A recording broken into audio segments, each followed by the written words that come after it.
Continúe en sintonía con la Palabra del Domingo, con el teólogo David Kapkin.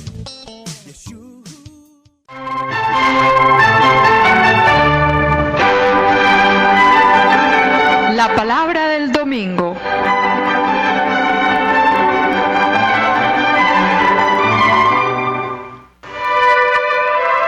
A cargo de David Kapkin, servidor del Evangelio. Explicación. Análisis literario y crítico al servicio de la comprensión de la palabra, de la interiorización existencial y de la actualización del mensaje para la hora presente.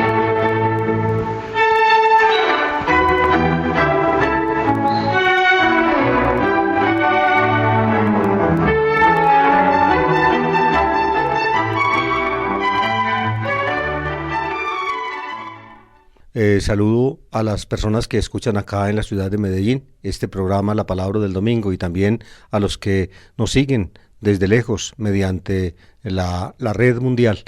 De modo que para todos un saludo y los mejores deseos de parte del Señor. Pues bien, hemos llegado al domingo 26º del tiempo ordinario. Estamos, como les he dicho ya varias veces, en la última recta del tiempo ordinario. Nos quedan faltando 8 domingos para terminar este año litúrgico y comenzar uno nuevo, con el tiempo del Adviento. Los domingos del tiempo ordinario tienen, ustedes lo saben bien, cuando participan en la liturgia dominical, tienen el ornamento del altar del sacerdote de color verde. Se dice que el color verde significa la esperanza, precisamente porque es el color de la vida. El color de la vida en las plantas es el verde, en nosotros los del reino animal es el rojo de la sangre, pero el verde es el color de la esperanza. Pues bien, la liturgia dominical, como ustedes saben, tiene 3 lecturas, la primera tomada del Antiguo Testamento, la segunda tomada de una de las cartas del Nuevo Testamento y la tercera del Evangelio. Hay 3 ciclos dominicales, el A, el B y el C, que se van turnando sucesivamente.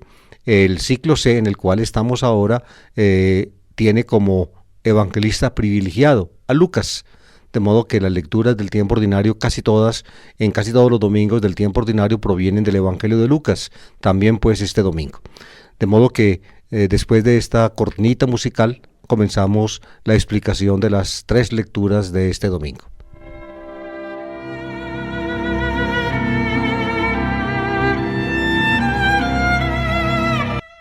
La primera lectura está tomada del libro de Amós. Precisamente en el programa que también tengo por esta emisora los días martes, estoy explicando la historia de la Biblia, y hemos llegado en el recorrido histórico al siglo VIII antes de Cristo. Hacia mediados del siglo VIII vivió Amós, un profeta judío nacido en Tecoa, cerca de Jerusalén, pero que actuó en el reino del norte, en el reino de Israel, en su capital Samaria, y también tuvo contacto con el santuario más importante del reino de Israel, que era el santuario de Betel, al norte de Jerusalén. Allí había puesto Jeroboam I una estatua de un becerro de oro, con el cual quería simbolizar la presencia del Señor, del que sacó a Israel de Egipto, pero con ello no hizo otra cosa que aproximar más el corazón de la gente a la idolatría, a confundir al Señor Dios de Israel con Baal, el Dios de Canaán, el Dios de la fecundidad, el Dios, digamos, de los ciclos vitales, de la energía del universo, como se podría decir ahora en los tiempos de la nueva era. Pues bien, Amós actuó allí. El libro de Amós es un complejo, digamos, elaborado, que tiene elementos desde la época en que vivió el profeta hasta la época después del exilio, cuando finalmente recibió la mano final en la redacción. Les he explicado eso suficientemente en el programa Historia de la Biblia, y también el domingo pasado cuando tomamos un pedacito de Amós para la lectura. También esta vez nos toca tomar un pedacito del libro de Amós. Está tomado de la parte central, diría yo, del libro de Amós, unas palabras de juicio contra Israel, que no es la parte más antigua del libro, pero de todas maneras remite a la época del reino de Israel antes de su destrucción, es decir, antes de que en el año 722 los asirios, encabezados por el rey Tiglat-Pileser o Teglat-Falasar, como si él se solía decir antes, llegó a Israel, cercó a Samaria durante 3 años, si mal no recuerdo, y finalmente se la tomó después de terribles, indecibles sufrimientos de la población que quedó allí encerrada. Samaria fue entonces tomada por los asirios, completamente destruida, nunca más volvió esa ciudad a albergar la capital de un reino. El reino de Israel terminó para siempre, los israelitas fueron llevados al destierro. Eso ocurrió pues en el año 722 a.C., ya digamos en los últimos años del siglo VIII. Pues bien, unos decenios antes había vivido Amós, y Amós, con su palabra encendida, con su mensaje candente, había mostrado las profundas injusticias sociales en que se debatía el reino del norte, sobre todo en la época del rey Jeroboam II. En esa época actuó Amós. A esa época pues corresponde la descripción que ahorita nos va a hacer el profeta en el texto que vamos a escuchar.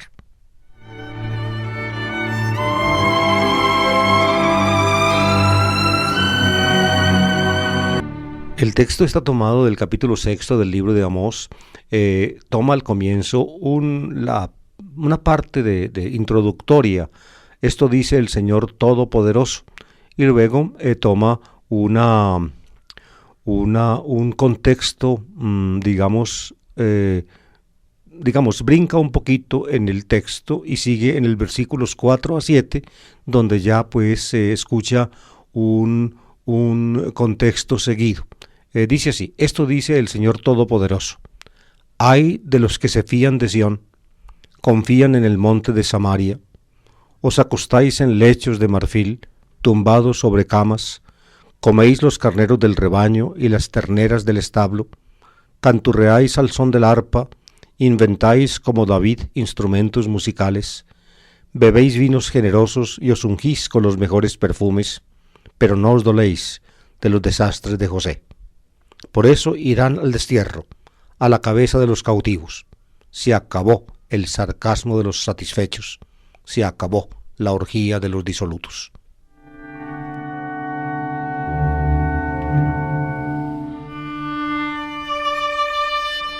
Fíjense, en la época del rey Jeroboam II, hacia mediados del siglo VIII a.C., la situación social del reino de Israel era, como podríamos nosotros decir, actualmente era, desahogada, boyante. Había riqueza en el país. Las clases altas, las clases ricas gozaban de comodidades. Había comercio, sobre todo con Siria hacia el oriente y con Fenicia hacia el occidente y también hacia el sur con el reino judío, que naturalmente era mucho más pobre que el reino israelita del norte. En todo caso, cuando hay progreso económico, cuando hay bienandanza, llamémoslo así, bonanza, unos disfrutan de esos bienes, los otros permanecen estancados o quizá aún son oprimidos todavía más poderosamente por los poderosos, digámoslo con ese juego de palabras. Eso pasaba en Israel. El profeta comienza, digámoslo así, lanzando sus dardos, no solamente contra los del norte, donde él actuaba, aunque era del sur, contra el reino de Israel, cuya capital era Samaria, sino también contra los del sur, de donde él procedía. Por eso dice: ay de los que se fían de Sión, confían en el monte de Samaria. Sión es el monte donde estaba el templo en Jerusalén. Samaria era la capital del reino del norte. Allí era una ciudad construida sobre colinas, en una de ellas quedaba el gran palacio que hizo construir Ahab y que ahora, digámoslo así, habitaban los los sucesores de la dinastía siguiente, los sucesores de Jehú, entre los cuales se contaba precisamente Jeroboam II. Era por tanto lugares, el templo de Sión, donde estaba el templo, donde estaba el monte Sión, donde estaba el templo, era, digamos, lo más granado del reino judío. Allí vivían los sacerdotes con holgura y los reyes de Judá, pues cerca, también con desahogo. Y en el monte de Samaria, pues vivían los grandes ricos del reino de Israel. Allí se reunían. El profeta lanza sus dardos profundos contra unos y otros y luego describe un poco su vida. Fíjense la vida de los ricos de esa época. No hay, digámoslo así, mucha diferencia con lo que en nuestra época también se suele tener. Dice: os acostáis en lechos de marfil, tumbados sobre las camas, coméis los carneros del rebaño y las terneras del establo. Fíjense, es decir, el lujo de las habitaciones, lechos de marfil, tumbados sobre las camas, es decir, una vida muelle, fácil. Tenían sus trabajadores, los trabajadores de sus campos, los atendían precisamente a sus necesidades. Ellos podían disfrutar de los bienes de la vida, de todo lo que les producía el trabajo de los demás, tumbados sobre lechos de marfil, echados sobre las camas. Y con buena comida coméis los carneros del rebaño, las terneras del establo. Y no solamente eso, también había música como ahora en las grandes fiestas. Estos días cuando uno de los hijos de los del cartel de Cali publicó un libro en el cual cuenta que grandes cantantes mexicanos fueron pagados para shows privados de música con su padre y sus amigos, por ejemplo, en fin, no mencionemos los nombres, aún personas del mundo, digamos, de la comedia, en fin, venían acá a actuar delante de los ricos y les pagaban millones y millones por eso. En estos días también, y mencionemos el nombre, Shakira recibió como $1 millón por una presentación en Rusia. Fíjense, ocurre hoy, también ocurría en esa época algo parecido. En esos grandes banquetes de los ricos y de los poderosos había canto, canturreáis al son del arpa. Estaban los arpistas tocando la música de la época y los participantes en el banquete. Entonces canturreaban. Se sabían la canción, la cantaban. Si no se la sabían, la tarareaban. Canturreáis al son del arpa, inventáis como David instrumentos musicales, se inventaban para tocar mejor, acompañamiento, en fin. La descripción, pues, de hace, fíjense, 28 siglos, en alguna forma toca los sentimientos que hoy en día también albergan los corazones humanos. Nos gusta una vida fácil, una vida muelle, una vida divertida, todo eso es diversión. Lo tenemos todavía hoy. Y no solamente, pues, no solamente vida muelle, comida y bebida, comida y música, sino también bebida. Aquí bebéis vinos generosos. Y también masajes como ahora, fíjense, os ungís con los mejores perfumes, pero no os doléis de los desastres de José. José era uno de los hijos de Jacob. De José nacieron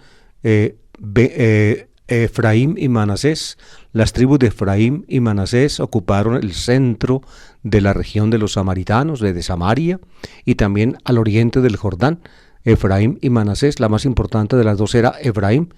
José era su padre. Los desastres de José son, por tanto, los desastres de las tribus centrales más importantes del reino del norte, al cual, pues, gobernado en ese tiempo por Jeroboam II. No os doléis de los desastres de José. Es decir, mientras la gente humilde, la gente de las antiguas tribus, viven como miserables, sin nada, ustedes, los poderosos, disfrutan de todos los beneficios del lujo y de la vida.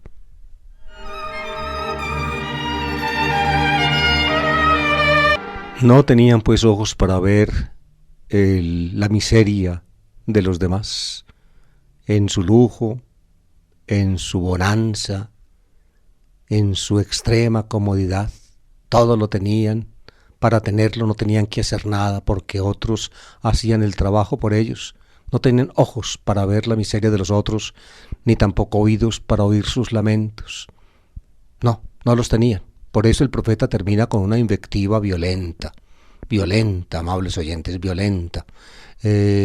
Poco tiempo después, cuando vino el rey de Asiria, Tiglat-Pileser, y destruyó a Samaria, esta invectiva violenta se hizo una realidad. Por eso irán al destierro, a la cabeza de los cautivos. Quizá esta última frase haya sido puesta cuando finalmente vino el desenlace, pero la invectiva violenta que probablemente corresponde a las palabras del profeta está al final. Se acabó el sarcasmo de los satisfechos. Se acabó la orgía de los disolutos. Eso es.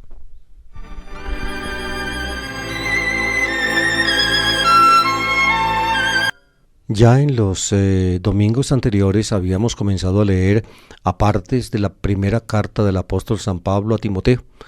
Tuve ocasión de explicarles entonces algo de esta carta. Fíjense, las cartas de Pablo, lo repito brevemente, las cartas de Pablo se dividen en dos grandes grupos. Las cartas, llamémoslas protopaulinas, las llaman así, protopaulinas.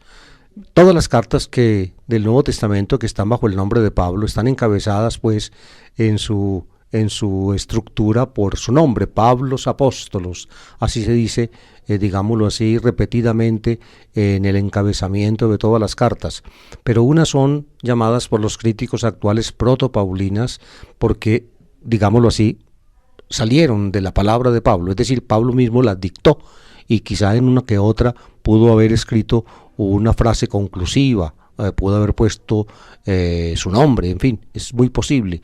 Realmente pues les expliqué que en ese tiempo había amanuenses, es decir, que el autor de una carta no es el que directamente la escribe, sino el que la dicta. ¿Por qué? Porque el escribir las cartas era todo un arte que era dominado por determinadas personas, las cuales eran contratadas precisamente para hacerlo.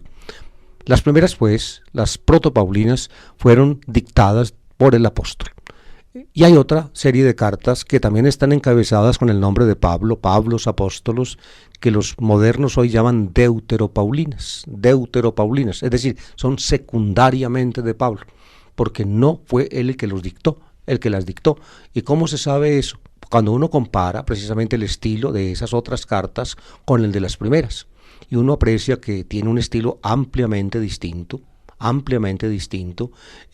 suponen una situación que no era exactamente la misma que suponen las demás cartas que son directamente de Pablo, digamos, tienen avances en su concepción teológica o aún retrocesos en su concepción teológica. De las deuteropaulinas hay dos grupos. El primer grupo son la carta a los Colosenses y la carta a los Efesios, que son dos cartas unidas. La primera de ellas es Colosenses, escrita, pienso yo, poco tiempo después de la partida de Pablo, por alguien muy cercano a él que conocía mucho su pensamiento, y la carta a los Efesios, que fue escrita un poco después por alguien que conocía muy bien la carta a los Colosenses y se inspiró en ella y ahondó teológicamente bastante el pensamiento de Colosenses y con eso el pensamiento de Pablo. Ahí están las dos primeras, Colosenses y Efesios, y otras tres que son llamadas cartas pastorales, que son cartas dedicadas a personas, no a comunidades. 2 a Timoteo, primera y segunda, y una a Tito. Ahí están las cartas pastorales. El estilo de estas tres últimas cartas, y es, digamos, muy, pero muy diferente, tanto del de las cartas protopaulinas como también de las cartas Colosenses y Efesios. Es con seguridad un autor diferente, pero también ese autor, digamos, conocía bastante de la vida de Pablo, puede en alguna forma tomar el papel de Pablo. Probablemente este autor, digamos, se sentía en la sucesión apostólica de Pablo. Para mí, el surgimiento, digamos, la proliferación de esta literatura que se suele llamar pseudoepigráfica, es decir, que tienen un título pseudos, mentiroso, literalmente. Es decir, que el autor que las escribe toma, digámoslo así, para sí la identidad de otro. ¿Y por qué la toma? No con la intención de mentir, sino con la convicción de que lo representa, porque está precisamente en la línea, digámoslo así, de su herencia, de la herencia apostólica. Este es el autor, pues, de las cartas 1 Timoteo, 2 Timoteo, Tito. Es un sucesor de Pablo, que pertenece, pues, a lo que, esta es mi manera de ver, a lo que en la Iglesia Católica se ha solido llamar sucesión apostólica. El texto de esta lectura de la primera carta a Timoteo, ya al final de la carta tiene 6 capítulos, lo que toca leer este domingo está al final de la carta, lo vamos a escuchar enseguida.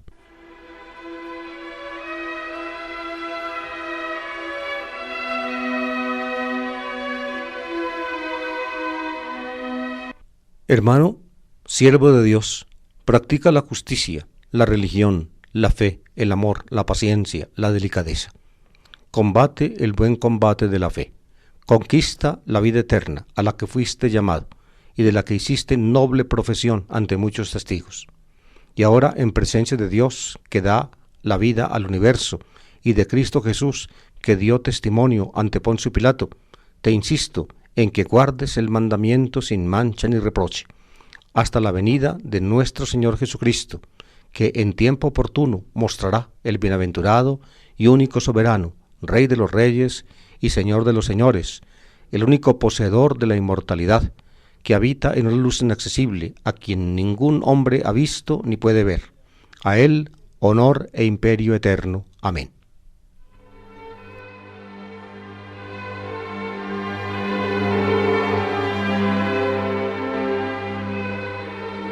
En las cartas paulinas, tanto las protopaulinas como las deuteropaulinas, como esta, se distinguen 2 partes básicamente. Una primera es como doctrinal, de enseñanza, y la segunda es parenética, es decir, exhortatoria. La parenesis, la palabra parenesis en griego significa algo así como exhortación. Es la misma que paráclesis, también significa lo mismo. Parenesis, exhortación. Aquí está exhortando el apóstol, pues digamos, mediante el autor, digamos, asumiendo el papel del apóstol, está exhortando a Timoteo. Es evidente que lo que quiere el autor poniendo al Pablo a exhortar a Timoteo en esta forma es, digámoslo así, dar una lección de parte de Pablo a todos los que ya en su época estaban teniendo un papel o una tarea en la iglesia semejante a la que le confió Pablo a Timoteo. Timoteo fue un sucesor apostólico, así como Tito. En la época de Pablo conocemos varios de esos sucesores apostólicos. Los más importantes son ciertamente Tito y Timoteo, pero Pablo tuvo otros. Por ejemplo, Silvano acompañó a Pablo. En fin, Sóstenes también, Pablo lo menciona. En fin, fíjense cómo la parte exhortatoria o parenética está construida mediante imperativos, una de las formas de los modos del verbo. Los verbos en nuestro idioma, como en las lenguas indoeuropeas en general, tienen varios modos: el modo indicativo, el modo subjuntivo, el modo imperativo. El imperativo es el modo que se usa para dar órdenes. Fíjense cómo dice, primero lo interpela: hermano, siervo de Dios, adelfe, dule tu theu. Hermano, siervo de Dios. Y vienen los imperativos, fíjense: practica la justicia. Aquí está, el imperativo es practica. ¿Y qué es lo que tiene que practicar? Tiene que ocuparse en esto: la justicia, la religión, la fe, el amor, la paciencia, la delicadeza. Fíjense, el amor es algo que Pablo enfatiza muchísimo en sus cartas primeras, es decir, en las protopaulinas. Aquí aparece, fíjense, en 4º lugar el amor, pero aparecen términos que son muy de Pablo: la justicia, por ejemplo; la fe, otro término muy paulino; el amor, muy paulino; la paciencia, también la tiene Pablo. En cambio, 2 que Pablo en otras partes no usa, como son la religión y la delicadeza. Estos no son términos corrientes en las cartas protopaulinas, las otras sí. Eso pues debe mostrar Timoteo, y en Timoteo los demás que son encargados de guiar a las comunidades, que están pues, digámoslo así, que están enfocados acá, practicar la justicia, la religión, la fe, el amor, la paciencia, la delicadeza, la religión, es decir, manejar las cosas con sentido de Dios. Esa es la religión. La religión en el estudio, digámoslo así, del fenómeno humano, es, digamos, las actitudes que derivan del sentido de trascendencia que el ser humano tiene, que el ser humano descubre en sí mismo, una necesidad de trascendencia que finalmente está por la propia naturaleza sembrado en el ser humano. Tan sembrado está el sentido de trascendencia en el ser humano que hay partes del cerebro que evolucionaron precisamente para darle al ser humano esa experiencia. Eso hoy en día lo han demostrado, digamos, los neurólogos con mucha certeza. Ya el cerebro nuestro, así como desarrolló capacidades para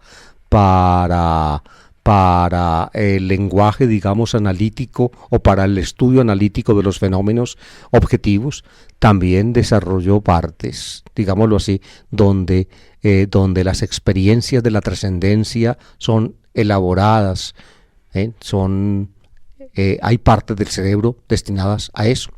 Pues bien, luego viene un segundo imperativo: combate el buen combate de la fe. Es decir, ser uno creyente significa combatir, porque uno vive entre personas que no comparten la fe y que a menudo pues le hacen a uno guerra porque uno es creyente. Entonces uno tiene que combatir la fe. La fe, creer, en el fondo es un combate. Por tanto, el cristiano tiene que capacitarse para un combate. Pablo supone eso mismo en 2 puntos de sus cartas, donde habla, sobre todo en la carta a los tesalonicenses, que es una carta directa suya, habla de la armadura que, como la de un guerrero, que debe tener el cristiano. Luego viene un tercer imperativo: conquista la vida eterna a la que fuiste llamado y de la que hiciste noble profesión ante muchos testigos. Es decir, no tiene que conquistar aquello que cuando lo llamaron ya le dieron. Cuando Dios lo llama a uno a la vida eterna, le pone en sus manos como tarea ese don que precisamente le otorga. Uno tiene que llegar a ser lo que es. Lo diría yo en el lenguaje existencial de la filosofía de comienzos del siglo pasado. Tiene uno que tomar como tarea de la vida la realización de lo que uno tiene como regalo, como don original. Conquista pues la vida eterna, y luego dice, probablemente aludiendo a la celebración que se hacía en la iglesia, cuando la iglesia se reunía y le daban a alguien, digamos, la tarea de dirigir la comunidad. Se dice, a la que fuiste llamado y la que hiciste noble profesión ante muchos testigos. Es decir, ante muchos testigos, la comunidad reunida llamaban a alguien, y en el contexto de la comunidad a ese alguien se le confiaba la tarea de dirigir la iglesia, y entonces hacía noble profesión, dice aquí, de la vida eterna a la que había sido llamado. Es decir, comprometía su vida en el servicio de la iglesia. En ese contexto, probablemente en ese contexto, o a ese contexto se refiere también lo que en esta carta y también en la carta a Tito se dice de que se le imponían las manos. Es lo que de ahí resultó, queridos oyentes, lo que en la iglesia actual se suele llamar el sacramento del orden sagrado, la ordenación.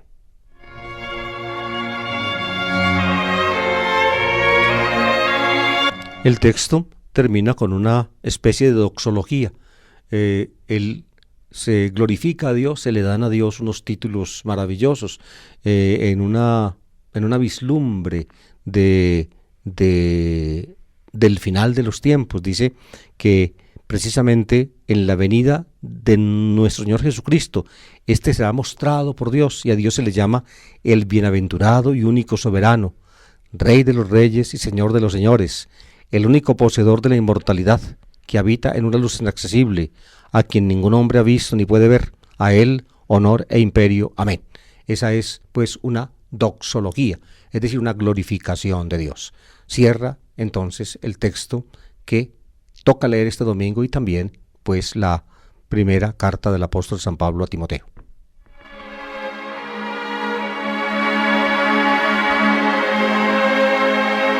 Recuerden, amables oyentes, que ya el domingo pasado el texto del Evangelio tocaba el tema de las riquezas. En el capítulo 16 del Evangelio de San Lucas se desarrolla ese tema.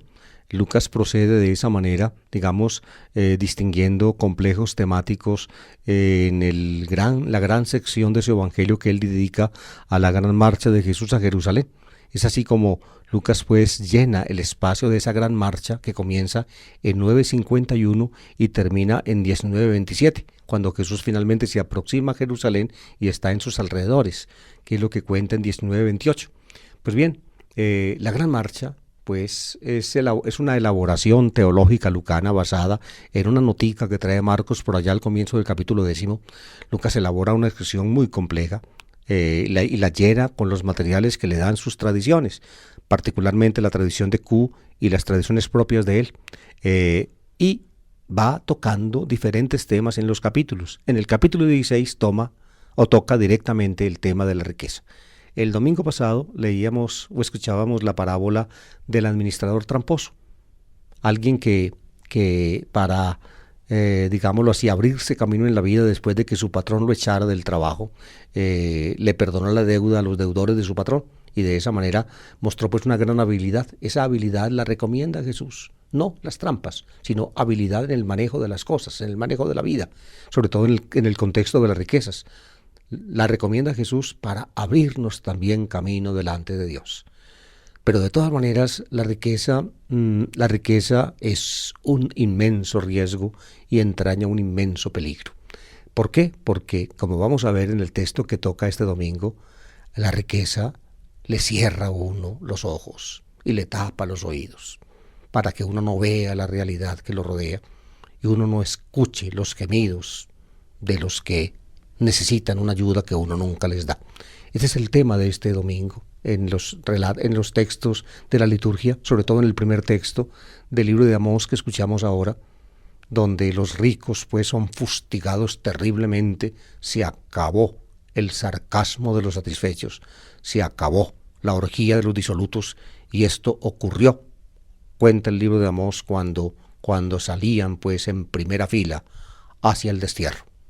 Pues bien, el texto evangélico es la famosa parábola, o más bien el ejemplo, digámoslo así, de el rico Epulón y el pobre Lázaro.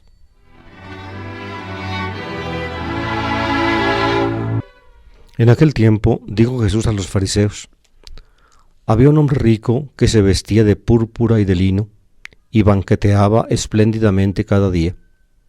Y un mendigo llamado Lázaro estaba echado en su portal, cubierto de llagas y con ganas de saciarse de lo que tiraban de la mesa del rico, pero nadie se lo daba.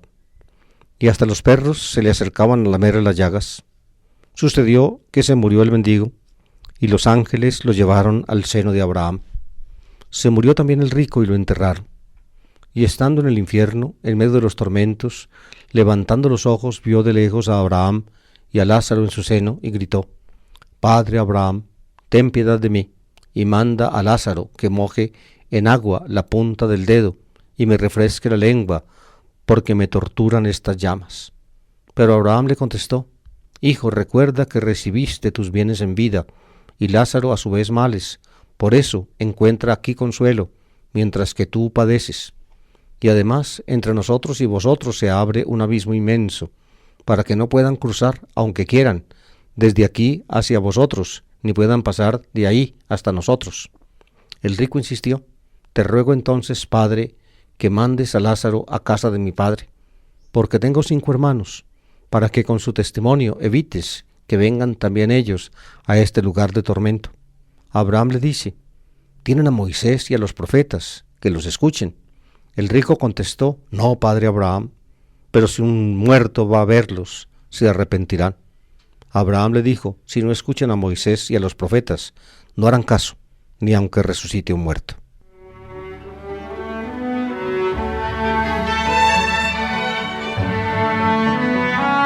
Ustedes han escuchado, amables oyentes, la descripción imaginativa de el más allá, que en alguna forma pues se basa en la realidad del más acá. El autor, en este caso pues Jesús este que está hablando, describe el más allá de la muerte. La descripción es en imágenes, por eso resultaría, pienso yo, un adefesio tratar de, digámoslo así, de sacar como deducción de esta lectura hecha o de estas imágenes, sacar como deducción realidades concretas y objetivas que, digamos, que nosotros podamos considerar como la reproducción fiel del más allá. Simplemente son imágenes, son aproximaciones imaginativas que ayudan al ser humano a entender su propia vida delante de Dios, lo que Jesús se propone. Son tomadas de las certezas del judaísmo del tiempo de Jesús. Descripciones como estas parcialmente aparecen en diferentes textos judíos de esa época. Pues bien, es la historia de un rico y de un pobre. Un rico y un pobre. Al rico no se le da nombre. Yo recuerdo mucho a algún seminarista en los tiempos en que yo trabajaba en el seminario, pensaba que el famoso rico de la parábola se llamaba Epulón, porque el nombre que se le daba a la parábola en el campo eclesiástico era el rico Epulón y Lázaro. Entonces él decía que el nombre del rico era Don Epulón, y el del pobre era Lázaro. Pero no, Epulón no era el nombre del rico, sino que en latín epule significa fiesta, banquete, Epulón por tanto es el rico banqueteador, diríamos así. Y Lázaro sí es un nombre propio de una persona, pero en este caso tomado simbólicamente como alguien al cual Dios le da ayuda, o alguien cuya ayuda también es buscada. El rico busca la ayuda de alguien que finalmente es ayudado. En fin, sobre esto discuten los exégetas o cavilan los exégetas que estudian la parábola o estudian el ejemplo. El hombre rico vestía púrpura y lino y banqueteaba espléndidamente cada día. Precisamente porque banqueteaba se le llamó pues en nuestro idioma Epulón, del latín epule, que significa banquete. Fíjense pues el vestido del rico, púrpura y lino, es decir, los mejores materiales textiles de la época, púrpura y lino. Se vestía de lo mejor, es como diríamos ahora, ropa de marca, que es el sueño de sobre todo de la gente joven, ropa de marca, blue jeans Versace, aunque en la casa tengan poca comida, pero eso sí, blue jeans Versace, y también la camiseta con la marca hacia afuera, es decir, puesta al revés, solamente para que la marca especial de la camiseta quede a la vista de todos. En todo caso, vestía de púrpura y lino este rico, y con este rico contrasta un mendigo llamado Lázaro, echado a su portal, cubierto de llagas, es decir, el vestido de este pobre rico eran las llagas de que estaba cubierto, el otro de púrpura y de lino, echado a su portal, es decir, estaba en conexión con el rico, en su portal. Fíjense, la vida los juntó, él en la casa, él en el portal, él vestido de púrpura y lino, el otro vestido de llagas, y con ganas de saciarse de lo que tiraban de la mesa del rico, es decir, el otro banqueteaba espléndidamente cada día, y ni siquiera podía disfrutar de los que tiraban de la mesa del rico, es decir, de los sobrados, porque nadie se los daba. Ustedes se dan cuenta, pues, de que la introducción de la historia, lo que cuenta el más, donde se describe el más acá, es bien realista. Esto ocurre realmente. Es una imagen tomada, calcada de la realidad. Lo que va a ocurrir enseguida ya son imágenes, digámoslo así, que vislumbran una realidad que no está finalmente a nuestro alcance y que es inefable y que ninguna palabra humana puede, digamos, propiamente describir. Simplemente se vislumbra y simbólicamente se presenta. Y faltó una cosita del pobre, perdone que y hasta los perros se le acercaban a lamer las llagas, eran los compañeros del pobre. Algunos piensan que con esta descripción o con esta nota de los perros se quiere en alguna forma mitigar el dolor del pobre. Yo estaría entre ellos porque soy muy amante de los perros, pero otros dicen que simplemente con esta anotación de los perros simplemente se está acentuando la miseria de ese pobre hombre. Y hasta los perros abusaban de él, hasta los perros. Es decir, para él no había ojos, ni en el rico ni en nadie de su casa. Solamente los perros tenían ojos para él, pero no para hacerle bien, sino mal, porque lamerle las llagas pues no es visto en ese tipo de interpretación como algo bueno para el pobre, sino como algo malo. Es decir, la imagen es pues desoladora.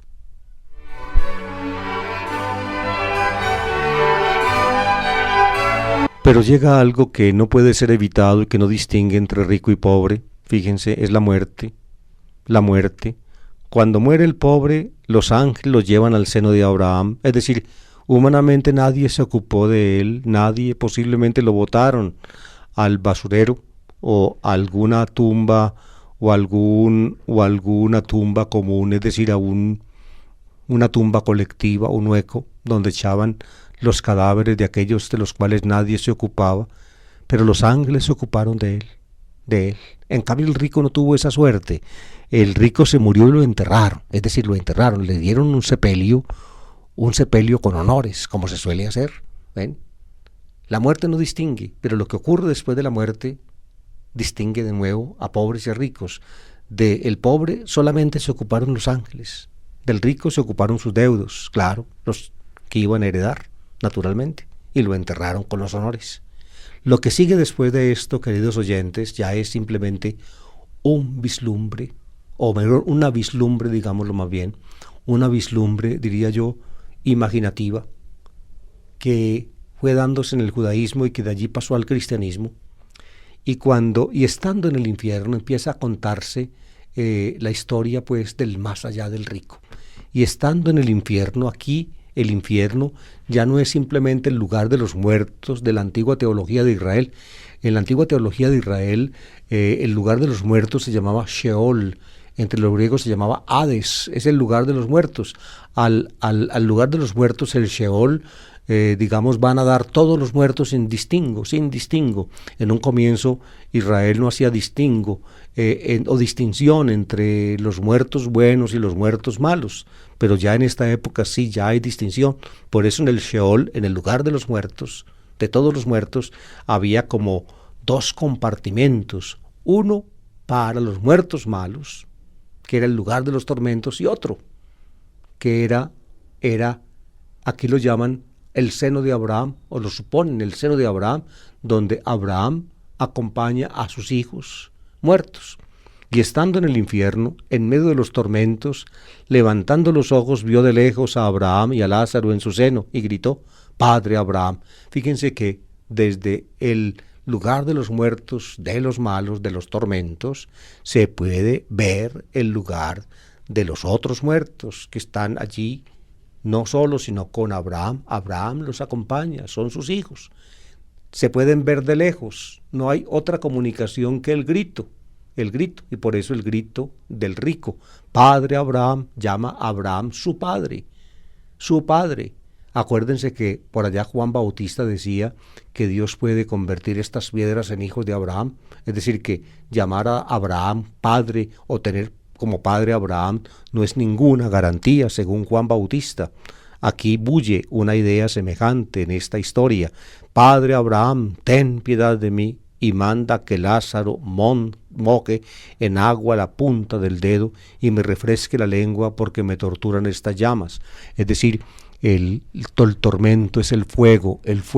Esta idea del fuego como tormento aparece en varios puntos de la tradición del Evangelio, y era también una convicción muy difundida en el judaísmo. Probablemente viene de la escatología, digamos, de los egipcios.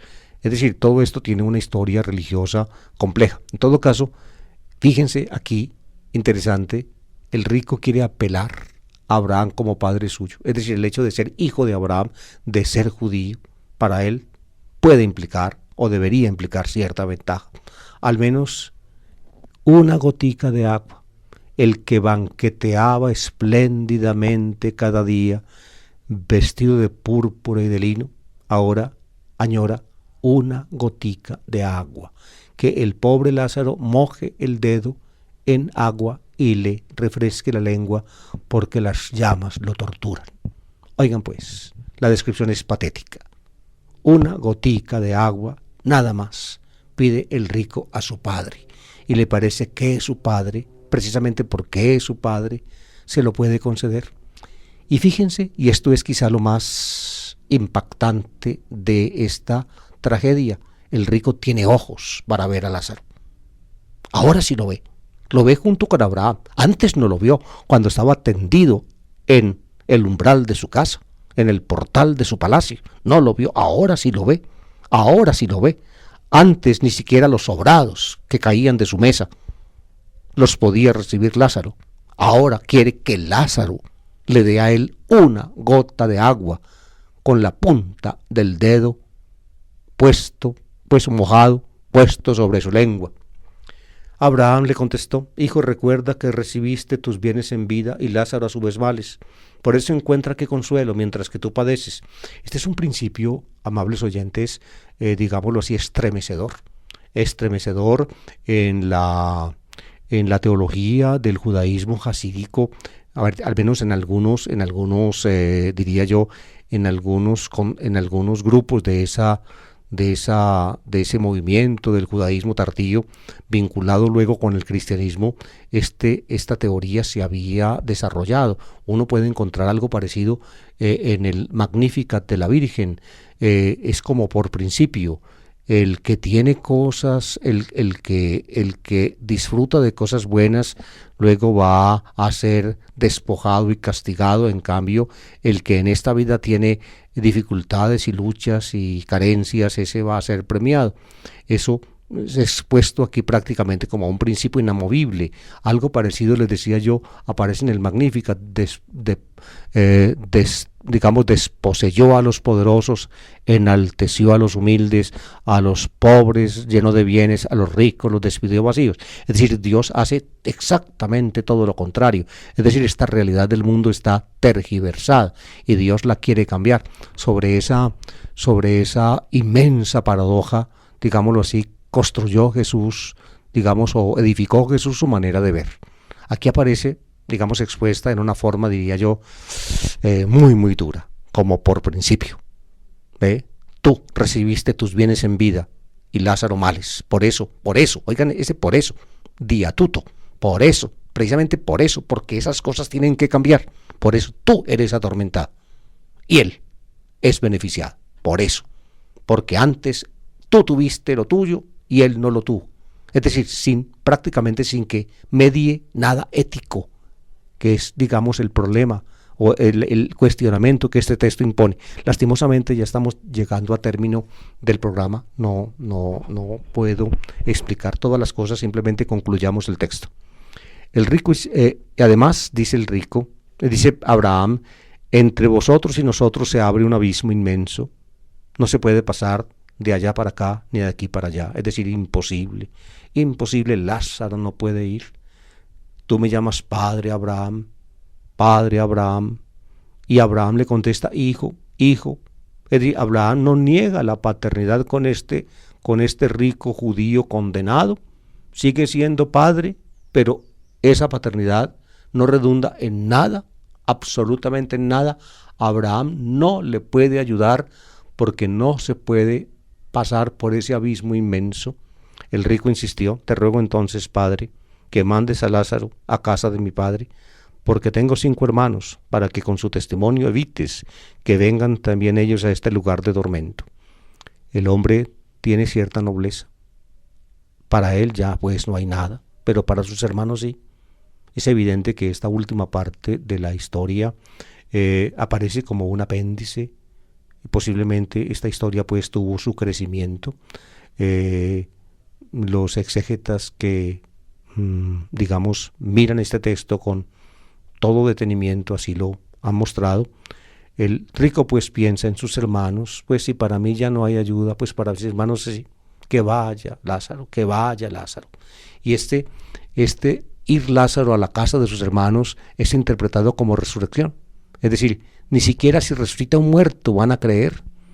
Ellos tienen a los profetas y a Moisés, es decir, que lean la Biblia, que lean el texto de Amós que acabamos de leer nosotros ahora y comentar, que lean.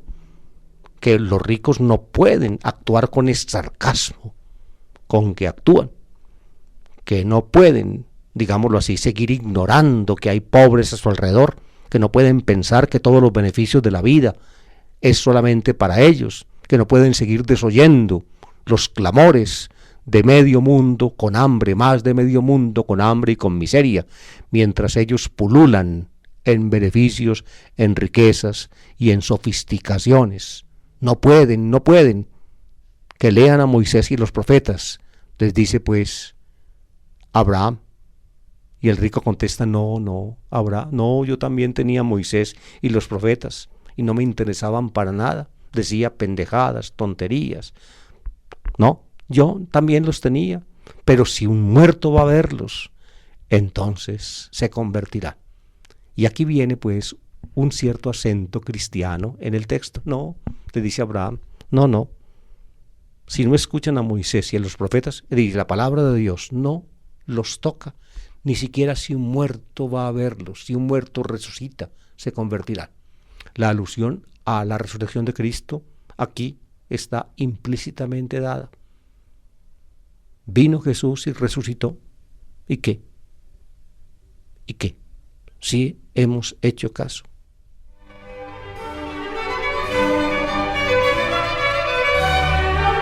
Y así, queridos oyentes, hemos llegado al término de nuestro programa, la palabra del domingo.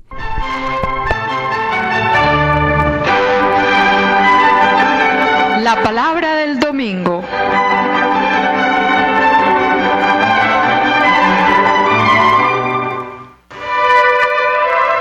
A cargo de David Kapkin, servidor del Evangelio. Una lectura y explicación de los textos bíblicos de la liturgia católica dominical. Análisis literario y crítico al servicio de la comprensión de la palabra, de la interiorización existencial y de la actualización del mensaje para la hora presente.